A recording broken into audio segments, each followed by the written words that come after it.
Hi, this is Cherie Dorch, and I'm a licensed clinical social worker and trained psychoanalytic psychotherapist. You can reach me at cdorchtherapist.com or receive any information about my private practice there. I'm just processing. What? And then mental health before. What's your thoughts? Mental health before we went in was like society's mental health and the stuff we fell victim to. Mental health is a person's condition in regard to the emotional, psychological, and social well-being.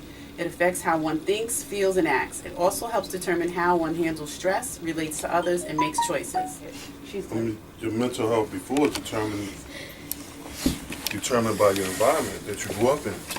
As far as what stereotypes you fell victim to and the trauma you've seen in your household. Absolutely. And how you deal with situations like that. Usually we deal with situations in our community how we were raised. Keep stuff inside.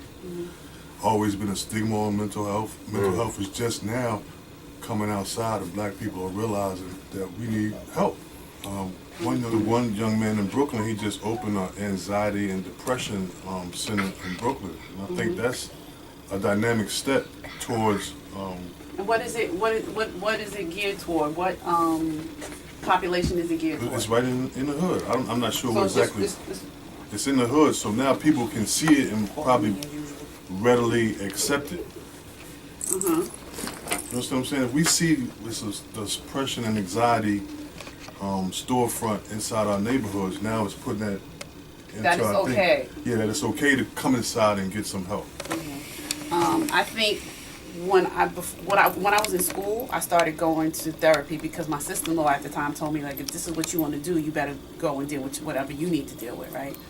So I think when I started doing that, the people around me, like my friends, they started getting into going to therapy. So I think that that's a big thing, is that when we take this stigma or this whole idea of you're crazy because you're going to therapy, and when you take that off, then people become more comfortable with it. In relation to the criminal justice system, I can go back and think back when I first went to jail in Nassau County on E2 Main, a bunch of 16 and 17-year-olds, and the mental health and the damage we did to each other. I literally seen people put a person tied up on the bars butt naked. Now, it affected me because I still remember to this day, but now I'm old enough to realize how much did it affect that young man that they tied up and left on the bars. I wonder what he's going through and how his life turned out. The drama of just, we got to fight for our sneakers. We got to fight when we get commissary. The savageness of the COs beating us up. You 16 to 17-year-olds and we only get about 5 minutes of supervision. So the rest of the time it's just us. With all our deficiencies and all our anger and all our pent-up stuff, we tend to take it out on the lesser person. Okay, so what do you think will change the culture of that? Like, even with the COs, even because I see a lot of COs. I see COs in therapy, and I see ex inmates in therapy, and I always say it's the same side of a different side of the same coin. Because I always think of punishment, but we'll get into that a little later. But what do you think will take to change the mentality? Because right now, what's going on in MDC is crazy to me, absolutely crazy, where they have no heats for these inmates. Because I feel like if it was anybody else, they would make sure that but they're treating them like animals, like inhumane. And I really have a problem with that, because everybody knows I have compassion for all people. I don't care what happened, because everybody has a story. And I want them to understand, like, these are the type of things that we're not thinking about, like where that person came from or what happened to this person. We just automatically say this is what they did, and this is what the consequences are going to be. But we're not thinking about that. Well, most people are, broken people, absolutely. And then what are we doing to make sure that these kinds of things don't happen again, or to help that person? Or to help the next Gerald Ferguson. Right. Yeah, that's the whole Or thing. to help the next person, exactly. I know I don't want to say too much, but to comment on what you were just saying, I call the prison system a cancer. I call it the cancer cell. Just for what he described. All the stuff that they do here, they take you to a doctor just when you say, "Oh, doctor, my stomach hurts," he give you something for your headache. You know, well, here's something for your mental. This is a cancer, just eats at you, and then when they finally do spit you out, and it's all you cured, the cancer is eating you up emotionally and mentally, and sometimes you can't even see straight. So I understand exactly what Gerald is saying. I understand it fully. I mean, the doctors and all them, I've been getting around doctors all my life. So if I don't know you, if I don't have your confidence or your respect, then you're gonna get a Dr. I here and a T over there. You know, that's just how it is. And I understand that. And sometimes even relationships, like my wife is in Washington, and like Gerald and his girl are here. They don't have the same type of conversations or conflict that me and my wife would have. You know, I'm separated from her by 200 or 300 miles. Why am I up here and you down there? They don't understand that sometimes, even though you're a good woman, and you stuck with me my whole bit, and I'm going to be loyal to you, and I'm not going to go outside the marriage with another woman or anything like that. But I need the space, you know, and I think that's what happens in prison. You don't have your space, and what little space you do have, you guard it with your life. And it's important to understand that, and I understand. And sometimes when you get in relationships with women, they'll invade that they'll come to that space, and you will want to ask them, but that, bam. Because they're trying to get to know you. I understand that. No, I understand what he's saying too. I mean, I've been in prison, and I feel the same way. Like sometimes, but it is a protective factor when. Yeah, I mean, it just comes up automatic. Yeah, it's a protect. That's why I said that. It's just boom. Yeah, I think I'm probably not as like extreme as y'all are, but Yeah, I am like it's that like to some boom. degree. You know, like we had a thing, you know, inmate or convict and a resident. You know, it used to say you knew who the convict was, and you knew who the inmate was, and you knew who the resident was. 2019, the inmate, resident, and convict, you don't have no idea who he is. Okay, got you. You don't have no idea who he is no more. You know, I mean, you might be a core stuck up there, but you have no idea who he is. You know, you wouldn't know the whole survival tactic. We go back to jail now, we'd be like dinosaurs, me and Gerald. Old time ago, you know, old time. There were the old timers there. That's what they start. Old timer, there you go, timer, which is cool, and we'll fall right back into that thing. Okay, they ain't bothering me, I ain't gonna bother them. Go about your business. That's how it is. I think next what I want to do is I want to do an interview with corrections officers, because I do see a lot of them in therapy. Yeah, to be. Yeah, and They need it. They're You know who too. would be a good person for you? Yeah, also. they like, but the part about one thing about it, what I've seen is that your backgrounds are so similar. You know, some are not every inmate. I mean, not every correction officer that I see, but their backgrounds are so similar. A lot of them. There's been trauma. That right now, I think that's where I was. Where right now, how do you feel like you are right now? You said stunted, or you've shut your emotions off. You still feel that way. That it's become like a habit for you to. That's a protective factor that you've shut everything down emotionally. The way I think of it is, if you don't if you don't shut those emotions down, you're gonna go insane. You will, because there's too many things going on. See, people will send you to prison, but they have no idea what's going on. It's a whole different world. It's a new set of rules, and you have to learn it. And a lot of times, to be able to survive, you have to do a lot of different stuff. And, you know, being in the system my whole life, I didn't have no problem with that. Why is that? Why didn't you have a problem with that? Well, the guy the first 5 years that I was there, the guy that used to block next to me, he said, "Yo, you want to see pictures of my sister?" I didn't want to see pictures of his sister. I didn't want to know about his mother, his family, none of that, because he could be dead later on. So I didn't have no friends in there. We didn't act like we were friends. If we went out in the yard and we needed to cut people up, that's what he did, because that's what had to happen. But when we went back in our cell, we didn't think about that. So you got to shut some stuff down to not go crazy. The problem is getting it back to where it's supposed to be. So now, when you were released, do they set anything up for you guys to say, like, to help you get some kind of mental health help? The guy sent me to DSS. I got out on a Friday. I left 8 o'clock in the morning. I didn't get to Hempstead until 7 o'clock that night. Wow. This is on Friday, so DSS is closed. This is no lie. The Prospect School that's on Peninsula Boulevard, I slept there for 3 nights. This is September. I slept there for 3 nights. And that 3rd night, I said, it's not happening no more. And what did you do? I called my friend. This is what I need. And I got the ball rolling again.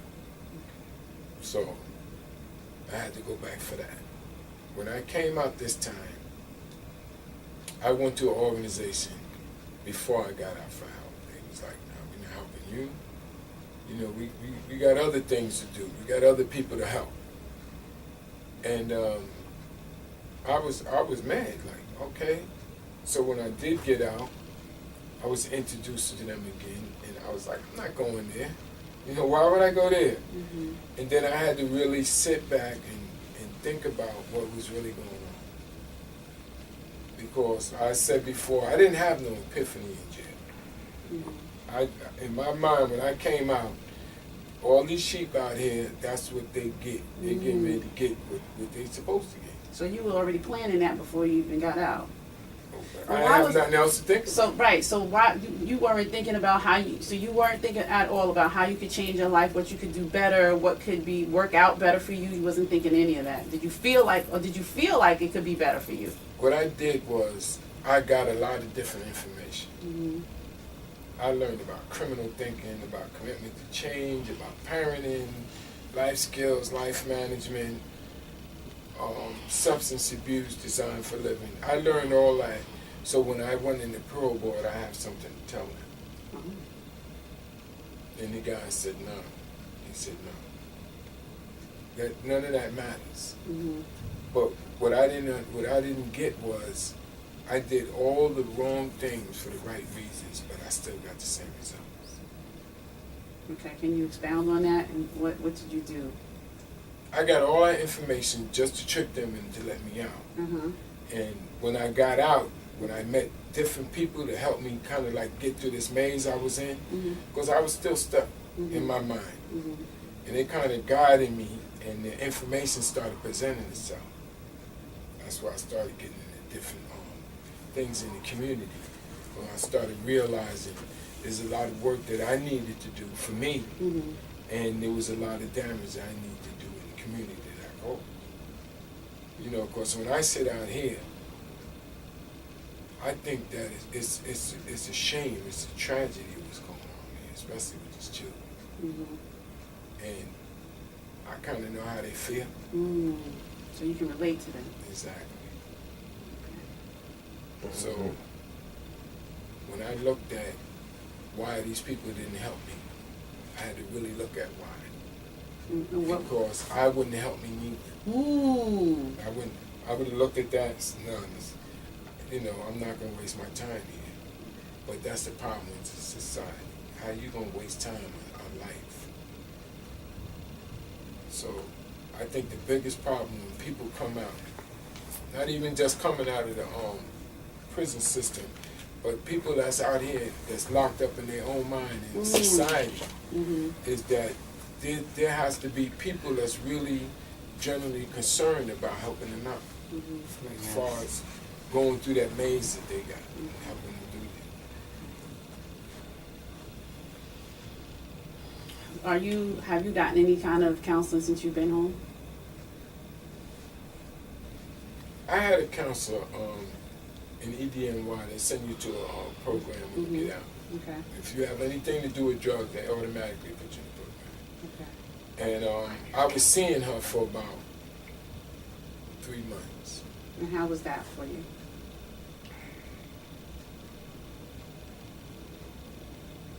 She wasn't ready for it. Okay, in what way? Why do you say that? Well, I kind of like twisted her up Mhm. because I deal with this. Mhm. If you not sharp, Mhm. you got a problem. And if I don't believe you, Mhm. if I could sit down in front of you and I trust you, Mhm. we can make this work. But if I don't, I'm gonna see how much you really know. That makes sense because I have somebody that I've been seeing for some years, and he's been in and out of the penitentiary. He will not see anyone but me. And when he first started seeing me, I was working in a clinic, and they gave him to me, and because you don't get to choose who you see in therapy, and he wouldn't see so they have medication management. So they gave him a nurse practitioner to see if she was white. He refused to sit with her by himself. I had to, every time he made an appointment to get medication, I had to be in the room because he would refuse to sit with her by himself. He was saying, this is not funny, but he would say to me, "I'll break one of them little white girls up," and to this day, he doesn't come to me regularly, but when he feels like he's going through something now, he will come to me. And he actually comes to my home office, and everybody makes a big deal out of it because they're like, "Will you let him come to your home?" Like, listen, I trust him actually. I probably trust him more than I trust, one of my clients that has never been locked up. So he comes and he feels the same way. He won't see anyone else. He's like, I don't trust them. Mm-hmm. But I do know that it is a big trust factor because when you're in that kind of life, you have to watch your back, and you can't trust everybody. So I definitely get that part. So, but I'm glad that you are seeing someone. And I think, Yeah, that was over. what do you mean? No. He's not. He needs to see someone. He's not seeing anybody. No, Why that was is a it- requirement that they had when Okay, they but why is said- it over? Why didn't you continue? Because when I left that program, Yeah. she gonna see people in that program. Oh, got you. You should be continuing. You really should. You definitely should. I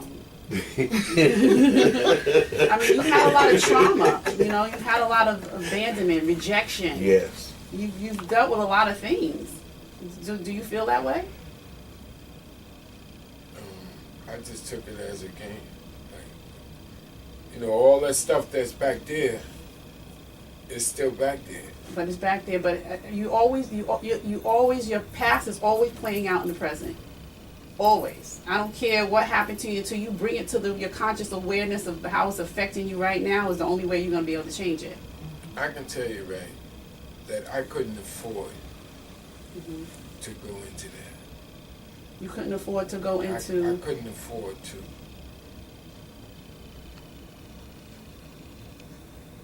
think about all the stuff that happened. Okay, I got you.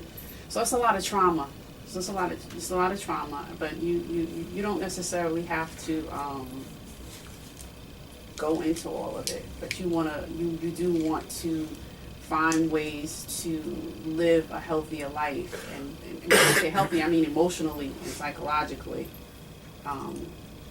Live healthier in that aspect, based on the things that have happened. Because now you have certain behaviors now, you make decisions now based on what has happened to you in the past.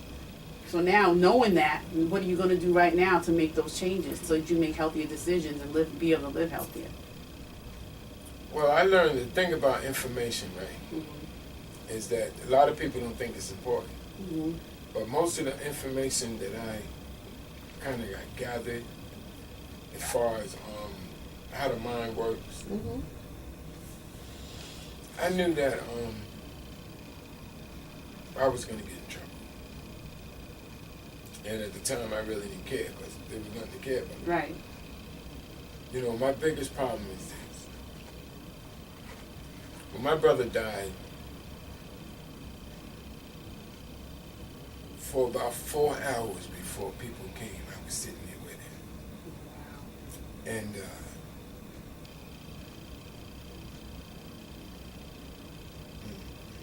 it's crazy too. I sat there and I looked in his eyes for 4 hours. And I don't know if it's like my mind as an adult about what I was seeing in his eyes, or was it as a child, a 12-year-old? But it was, I never forget it. And a lot of that directs how I feel today. And how was that? Because when I think of it, it's right there. Like I'm sitting right there, so I don't think of it. So everything that I do after that is about pain and hurt. Somebody got to pay for that, and it's always me. Well, that's when I want to. You guys weren't here when I was talking about the unconscious guilt that we carry, but yours is very conscious. You know, you have a lot of guilt. But what happens is we do unconsciously. We set ourselves up to be punished unconsciously when we have all that guilt. So guilt, and it creates depression and so many other things. Dis-ease to your body. It creates so many other things. But I think that's why this conversation is so important, because we have to start helping to heal our black men, especially our black men who are incarcerated, who have been incarcerated, because even though they may not be in jail anymore, there's still some pain there. So this needs to continue to be a conversation. I'm going to end right here, and we're going to do a part 2 of this. Take another look in the mirror and choose to love, and choose to love. Hi, this is Cherie Dortch.